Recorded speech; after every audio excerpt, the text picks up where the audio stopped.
Hey guys, what's up? I'm here with a review of a horror western film from, let me, S. Craig Zatler. I hope I'm pronouncing that name correctly.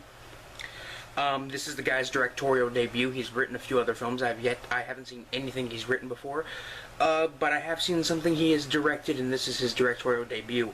It is a horror western film from 2015, starring Kurt Russell, as well as Patrick Wilson, and Matthew Fox and Richard Jenkins, as well as there's a cameo appearance from Sid Haig as well. But I'm of course talking about Bone Tomahawk. Oh yeah. I pre-ordered this thing. It arrived yesterday, the day the DVD was released, but I thought I'd give you guys my thoughts on this one, because this is one that is probably my favorite film to come out this year, and probably out of all the horror gems that I've seen come out this year, this is probably my all-time favorite and the one I would consider to be the best.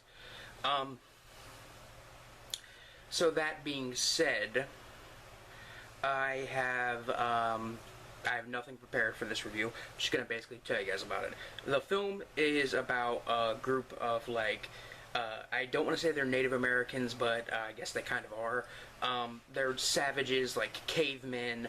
They refer to them as troglodytes in the film, so I guess I'll just say they're some kind of primitive troglodyte cavemen that are living in these caves, because they're cavemen, of course. They live in these caves, and and one night they decide to attack a town and kill one person and kidnap a few others. And when they do that, they kidnap man's wife, as well as the deputy and the sheriff, the backup deputy, a businessman who lives in the town, and the woman who was captured, her husband, all band together to travel to this valley known as the Valley of the Starving Men, in order to fight these savages, in order to fight these cannibals. Now the thing is, when I first heard the plot of this movie, and I heard that Kurt Russell was going to star in it, I expected a full-on exploitation film kind of cannibal holocaust and or Mountain of the Cannibal God kind of feel to it. And it definitely has that feel at times, especially towards the last half of the film. But the film is actually, I would compare it to something like The Good, the Bad, and the Ugly, or For a Few Dollars More. Or maybe it's, yeah, no, it's A Fistful of Dollars. You know, I would compare it to something like that, because it's a pretty slow movie. The people don't get kidnapped, and they don't go out on a hunt for the savages or whatever until you're about 30 minutes into the movie. And the movie has a runtime of about 2 hours and 12 minutes. I mean, honestly, they don't really waste much time, but it is a pretty slow movie. I mean, if you're familiar with westerns and stuff like that, I'm sure you can sit through this film no problem. If you sat through The Good, the Bad, and the Ugly and really enjoyed it, then I'm sure you could probably sit through this movie with no problems at all. But if you are the kind of person that needs constant, keys dangled in front of your face like a child or like a baby, you need to constantly be entertained, or there's something constantly has to be going on in order for a film to be good, then this is not a film for you. It's definitely a bit of a slow burn. You don't really get to see the cannibals until the last, I would say, about half an hour of the movie. It'll last about half an hour of the movie. Up until that, it's basically them traveling and coming across a few things happen to them along the way. There. I gotta say, the acting, 100% solid from the entire cast. Nobody turns in a bad performance. Same with the writing is also really good. The director, who's also the writer of the film, definitely knows what he's doing, and he actually has more films planned that he's written the screenplays for that are westerns. So definitely going to keep an eye out on this guy, because this is his directorial debut, and I'm definitely interested in seeing what he could do, what other interesting stories he could bring to the Western genre, because I'm not very well versed in the Western genre, although I do enjoy Sergio Leone's stuff, and this is definitely probably going into one of my favorite Westerns. But you know, it's that kind of thing. I'm definitely keeping an eye out for the guy. He can definitely write. The characters are interesting, and you actually care about them. You know, the characters do kind of change across the movie. The pacing, like I said, the pacing is pretty good. I mean, for a kind of slow, for a movie that I heard was extremely slow and kind of boring, it was pretty fast paced. At least I thought. The effects in this movie are top notch, and it's definitely one of those films that knows how to sparingly use the effects. It knows how to use them when it's trying to prove a point in the scene, and it also knows how to use them when it's you know, it also knows how to not use them at all when it feels like it would be out of place. And this is probably one of the most violent westerns I've ever seen, next to Tarantino's own Django Unchained, of course. I am planning to go see The Hateful Eight, though, but this is probably one of the most violent westerns I've ever seen. I think Django Unchained was a little bit more, though. That being said, it's still a very, very awesome movie.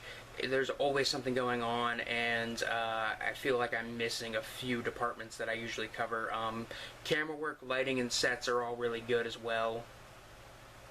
Really, this movie is, I wouldn't say it's perfect, but it is very well made for it being a independent film. And Kurt Russell is definitely back in action. He still knows how to be the kind of grizzly, the kind of like grizzled, like old man kind of, I'm too old for this shit kind of badass character. Like, he knows how to play that character, which is really awesome. It's cool to see him play a badass character again, like he did in the 80s with The Thing and Escape from New York and Big Trouble in Little China. But that being said, I guess I can get onto the gore meter. On the gore meter from 1 to 10, 1 being something like Nosferatu, and 10 being something like Brain Dead. Bone Tomahawk's probably about a 5.5, maybe a 6. There are quite a few scenes of blood and gore. There's one scene in particular that was extremely unexpected, and it felt like something out of Eli Roth's The Green Inferno. Like, literally, it felt like something that I remember seeing in that movie.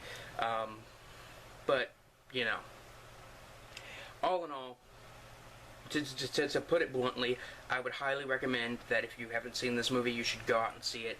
It is awesome. I picked it up off Amazon for about $12, and it was worth every single penny. I'm happy I own this movie. I'm happy I bought it. I'm happy I watched it. I'm happy I took the time out of my day to decide to watch it, because I was like, should I watch it today? And I decided to do it, and I'm happy that I did. I could highly recommend this movie, and to the director of this movie, if you end up watching this all the way through, if you end up watching it at all, congratulations. This is your directorial debut, and you decide to start much like with a lot of other prolific filmmakers like Kevin Smith or David Lynch, or even the director of a Serbian film. You decided to start off with something very, very strong and very unique, and I must applaud you for that. Anyway, guys, I'd probably give this one about a 4.5 out of 5, maybe a 5 out of 5. I don't really know. I may have to watch it again just to be sure. But it definitely has that kind of Cannibal Holocaust, Mountain of the Cannibal God kind of cannibal movie vibe, especially towards the last half of the movie when they really get into it. But for the first half, for the first about half, it feels more like a Sergio Leone spaghetti western. It definitely definitely knows how to blend the genres. You know, the writer and director definitely knew how to blend the genres pretty well.